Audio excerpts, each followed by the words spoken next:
மத்திய பட்ஜெட்டில் மதுரைக்கு புதிய திட்டங்கள் இல்லை என்றாலும் கிடப்பில் கிடக்கும் பல திட்டங்களை செயல்படுத்தினாலே போதும் என தொழில்துறையினர் தெரிவித்துள்ளனர்.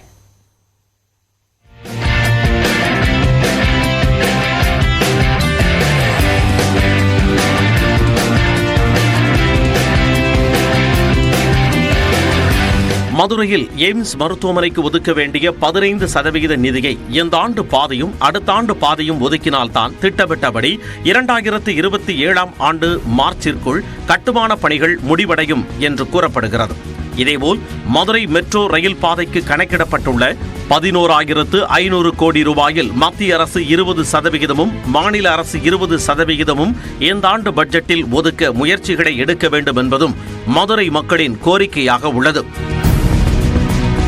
2011 ஆண்டு அறிவிக்கப்பட்ட national institute of paramedical education and research பணிகள் மதுரையை தவிர மற்ற 7 இடங்களில் முடிந்துவிட்டதாக கூறப்படுகிறது. மதுரையில் 116 ஏக்கரில் சுற்றுவேலி அமைத்ததுடன் பணிகள் நிறுத்தப்பட்டுள்ளதாகவும் அதற்கான முழு நிதியை ஒதுக்கி பணி முடித்து தரவும் அப்பகுதி மக்கள் கோரியுள்ளனர். மதுரை, கோயம்புத்தூர், சேலம் உள்ளிட்ட மாவட்டங்களுக்கு அறிவிக்கப்பட்ட ஒருங்கிணைந்த பேருந்து நிலையத்திற்கு இந்த பட்ஜெட்டில் நிதி ஒதுக்கவும் கோரிக்கை எழுந்துள்ளது. இந்த திட்டங்கள் அனைத்தும் பயன்பாட்டிற்கு வந்தால் தங்களுக்கு பெரும் உதவியாக இருக்கும் என கூறுகிறார்கள் வர்த்தகர்கள். இன்னைக்கு தூத்துக்குடிக்கு வந்துருச்சு ஃபாரின் இன்வெஸ்ட்மெண்ட், மதுரைக்கு வரல.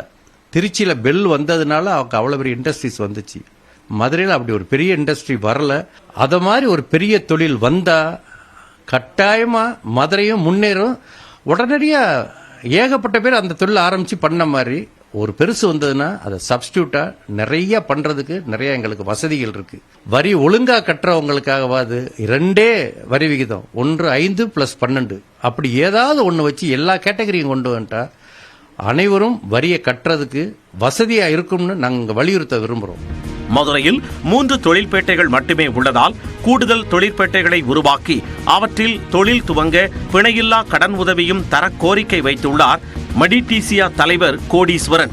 வங்கிகள் மூலம் சோலார் பேனல் அமைக்க 25% மானியம் தர வேண்டும் என்பதும் இது சிறு குறு தொழில்துறை வளர்ச்சிக்கு உதவும் என்பதும் அவர்களின் முக்கிய கோரிக்கையாக உள்ளது.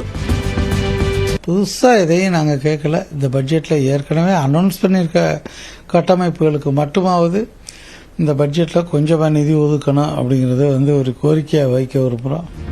புதிதாக வரும் தனியார் தொழில் பூங்காவில் சாலை, மின்சார வசதி உள்ளிட்டவை அமைப்பதற்கு 50%, 90% மானியம் உயர்த்தி தர தொழில் நிறுவனங்கள் கோரியுள்ளன.